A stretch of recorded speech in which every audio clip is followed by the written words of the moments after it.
Okey, ni antara penyokong kita punya kejohanan badminton. Okey, Cik Husna. Okey, sedikit soalan nak tanya. Apa pandangan Cik Husna mengenai kejohanan hari ni? Tentang kejohanan hari ni sangat baiklah.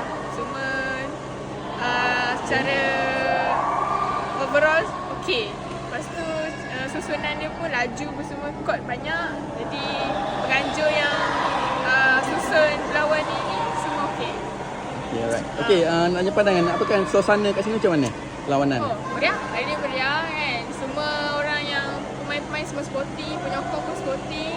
Tak ada yang macam dendam ke tak puas hati ke, semua okey. Jadi baguslah. Overall attitude semua baik.